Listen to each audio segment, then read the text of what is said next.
கல்பனா கல்பனா என்னாச்சு? ஏன் உட்காந்து அழுதுட்டு இருக்க? ஏமா உடம்பு எதுவும் நோவுதா?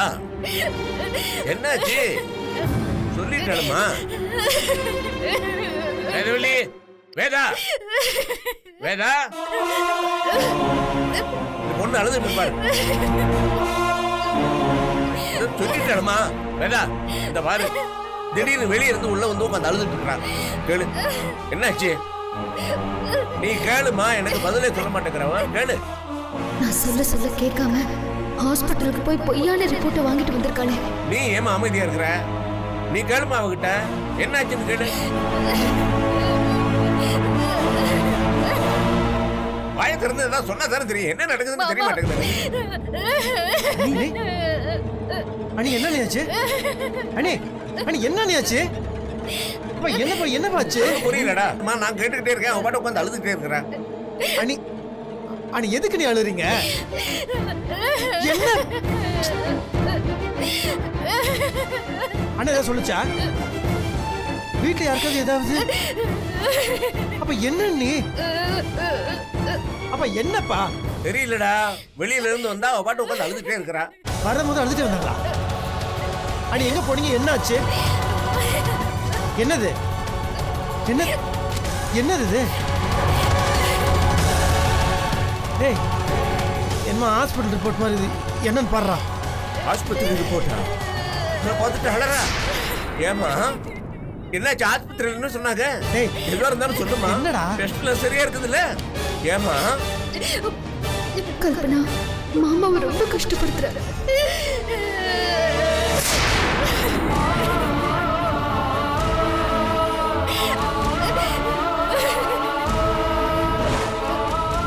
என்னடா போட்டுருக்குது அந்த ரிப்போர்ட்ல? ஏதாவது சொல்லுடா. இவ்வாட்டு அழுதுட்டு இருக்கிற, நீ ஒண்ணு சொல்ல மாட்டேங்கிற. அப்படி என்ன போட்டுருக்குது அதுல? நாகராஜா, நீ தான் கேளுடா அவனை.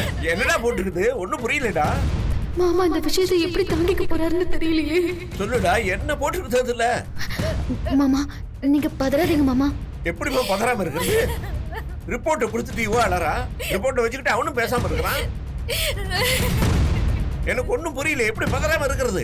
மாமாக்கு எதுவும் ஆயிடக்கூடாதுன்னு இப்படி பதறா. செம்ம நடிப்பு. டேய், நீ ஏன்டா எதுவும் பேசாம இருக்கிற? ஏதாவது சொல்லுடா. டேய் என்னடா என்னன்னு சொல்லி தோணுடா. வேதாஜி என்ன கேளுங்க வேதாஜி. பா இது இது அண்ணியோட ஸ்கேன் ரிப்போர்ட் பா. ஸ்கேன் ரிப்போர்ட்டா? அதை பார்த்துட்டு அழுதுட்டு இருக்கிறேன். கேட்டா அப்படி என்னடா இருக்கு அந்த ரிப்போர்ட்ல? சமீபத்துல ஹார்ட் பீட்ல பிரச்சனைன்னு சொன்னாங்க. அப்புறம் கவலைப்படாதீங்க, எல்லாம் சரியா போயிட்டு சொன்னதா சொன்னீங்களே. ஏமா அதை நினைச்சா மறந்துட்டு இருக்கிறேன். கவலைப்படாதம்மா, கவலைப்படாத. மாமா இருக்கிறேன்ல, என்ன சிரமம் சரி பண்ணிடுவேன். கவலைப்படாத. அழாதம்மா, அழாதம்மா, இப்படி அழக்கூடாதுமா. பிரசவத்துல ஏதாவது பிரச்சனை வந்துருமா? அழாதம்மா, கேளுமா.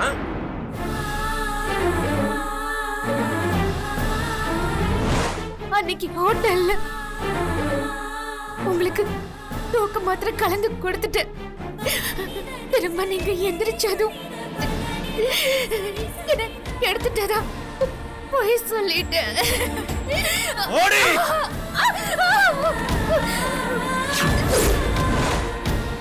என்ன நடந்தாலும் பரவாயில்ல, எல்லா உண்மையும் மாமா கிட்டயும் சுந்தர் கிட்டயும் சொல்லிடலான்னு சொன்னல.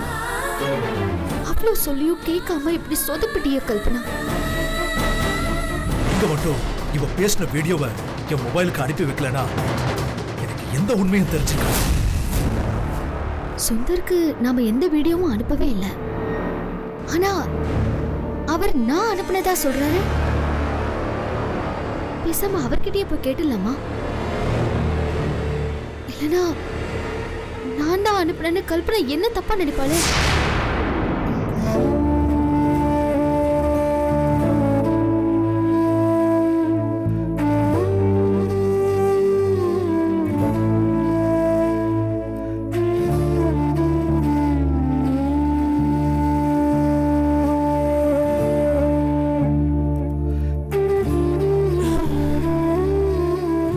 நாங்க இது இப்படி ஆயிடுச்சு. பாவம் அப்பா மனசு உடைஞ்சு போயிட்டாரு. நானும் எப்படியோ சமாதானம் சொல்லி பார்த்தேன். போதும் போதும் ஆயிடுச்சு. அண்ணன் வேற ஒரு மாதிரி ஆயிடுச்சு பாவம்.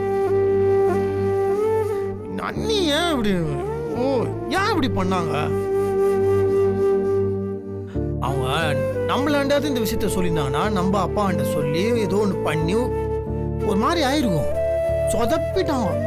அவங்களுக்கு மட்டும் கஷ்டம் கிடையாது, எல்லாருக்கும் கஷ்டம். சரி, என்னாண்ட சொல்ல முடியாது, ஒத்துக்கிறேன். உங்களாண்ட சொல்லியிருக்கலாமே. ஏன் உங்களாண்ட அவங்க எதுவுமே சொன்னது கிடையாதா? பேசியிருக்காங்க. உங்களுக்கு இந்த விஷயம் முன்னாடியே தெரியுமா?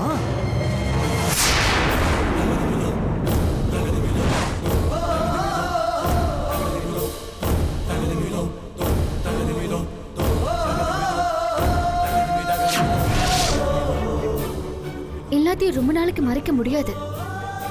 நல்லதோ கெட்டதோ இப்பவே சொல்லிடுறதுதான் நல்லது. கால கூட விழுந்து கேக்குறேன், தயவு செஞ்சு என்ன காப்பாத்து. ஏங்க அப்ப உங்களுக்கு தெரியுமா? இது அவங்களாண்ட அப்பவே சொல்லிருக்கலாமேங்க. இல்ல, நான் அவகிட்ட எத்தனையோ தடவை சொல்லிட்டேன். நானும் மாமா கிட்டயும் சுந்தர் கிட்டயும் சொல்லணும்னு நினைப்பேன். ஆனா குழந்தை மேல உள்ள பாசத்துல அவங்க எல்லாரும் பேசுறத பார்க்கும்போது அப்புறம் சொல்லிக்கலான்னு இருந்துட்டேன். இருந்தாலும் பரவாயில்ல, சொல்லிடலான்னு நானும் கல்பனா கிட்ட சொன்னேன். அப்பதான் என்ன சொல்லவே விடல. இந்த ஒரு தடவை மட்டும் என்ன விட்டுடு, இனி நான் தப்பே பண்ண மாட்டேன்னு சொல்லி அழ ஆரம்பிச்சிட்டா. அதான் நானும் என்ன பண்றதுன்னு தெரியாம அப்படியே இருந்துட்டேன். நாங்க என்ன சொல்றது தெரியலங்க. இல்லங்க, இந்த விஷயத்தை எப்படிங்க அப்பாவும் அண்ணனும் இது எப்படி எடுத்துப்பாங்கன்னு தெரியலங்க எனக்கு. அதாங்க எனக்கும் புரியல. நானும் குற்றவாளி ஆன மாதிரி எனக்கும் கஷ்டமா இருக்கு. ஏன் நீங்க ஃபீல் பண்ணாதீங்க, நீங்க விடுங்க. நீங்க எந்த சூழ்நிலையில இந்த மாதிரிலாம் பண்ணீங்க அப்படின்ட்டு அப்பா தெரிஞ்சுன்னா உங்களுக்கு தப்பா நினைக்க மாட்டாரு. அதெல்லாம் உங்களெல்லாம் சான்ஸே இல்லைங்க. நீங்க வந்து கல்பனா நீ கஷ்டப்படக்கூடாது, அவங்க நல்லா இருக்கணுன்றதுக்காக தான் இந்த மாதிரி பண்ணிருக்கீங்கன்றது எனக்கு தெளிவா புரியுது. அப்படி இருக்கும்போது யாருங்க உங்களை போய் தப்பாலாம் இது விடுங்க. நீங்க இல்லங்க, நீங்க என்னதான் சொன்னாலும் சரி, நான் பண்ணது தப்புதான். நான் பண்ணது மிகப்பெரிய துரோகம். ஏன் என்னங்க நீங்க துரோகம் பெரிய பெரிய வார்த்தைலாம் பேசினுக்கிறீங்க? அதெல்லாம் ஒண்ணு இல்லை, நீ ஃப்ரீயா விடுங்க. நீங்க என்ன பண்றீங்க? நீங்க பெருசா அண்ணனுக்கு திட்டம் அப்படின்ற நல்ல எண்ணத்துல தான் இந்த வீடியோ அனுப்பிச்சிருக்கீங்களா? அதெல்லாம் ஒன்றும் தப்பு கிடையாது. ஐயோ, நான் அந்த வீடியோவை அனுப்பவே இல்லை. நீங்க அனுப்பலையா? என்னங்க, நான் எப்படி அப்படி ஒரு விஷயத்த பண்ணுவேன்? அவகிட்டயே பேசிட்டு அவளுக்கே தெரியாம வீடியோ எடுத்து அனுப்ப வேணாம். அப்போ அது கல்பனாக்கு பண்ற துரோகமா இருக்காது? ஆமால, ஐயோ நீங்க இந்த மாதிரிலாம் பண்ண மாட்டீங்க. அப்ப எப்படி இந்த வீடியோ அண்ணன் போனுக்கு போச்சு? அதான் எனக்கும் புரியல. நீங்க தான் அனுப்பலன்றீங்க. இல்ல, நீங்க அனுப்பியிருக்க மாட்டீங்க தெரியும். ஆனா கல்பனா நீங்க அனுப்பிச்சீங்க தானே நினைப்பாங்க. கூடவே இருந்து இப்படி ஒரு காரியத்தை பண்ணிட்டீங்க தானே நினைப்பாங்க. கண்டிப்பா நினைப்பா. அவ இடத்துல எந்த பொண்ணு இருந்தாலும் அப்படிதான் நினைப்பா. இப்போ கல்பனாவை விட நான் தான் ரொம்ப குற்ற உணர்ச்சியில இருக்கேன். எல்லா உண்மையும் தெரிஞ்சு வீட்டுல சொல்லாம இருந்தது, கூடவே இருந்துட்டு கடைசி நேரத்துல நான் தான் அவர் மொபைலுக்கு வீடியோ அனுப்பினேன்னு தோண வச்சிரும். இதெல்லாம் இன்னும் குற்ற உணர்வா இருக்கு. இதெல்லாம் என்னால ஜீர்ணிக்கவே முடியல. நீங்க என்னத்துக்கு அழுகுறீங்க? அப்படி சொல்லுவாதீங்க. நீங்க எனக்கு ஒரு மாதிரி இருக்குதுங்க. விடுங்க, நீங்க உங்களுக்கு நல்ல மனுஷங்க, எல்லாத்துக்கும் நல்லா தாங்க நினைக்கிறீங்க. உங்களாம் ஒன்றும் ஆகுதுங்க. இது நீங்க அப்படியே விடுங்களேன். இந்த விஷயத்த கூட நம்ம அண்ணா இப்போ சொல்ல வேணாம்.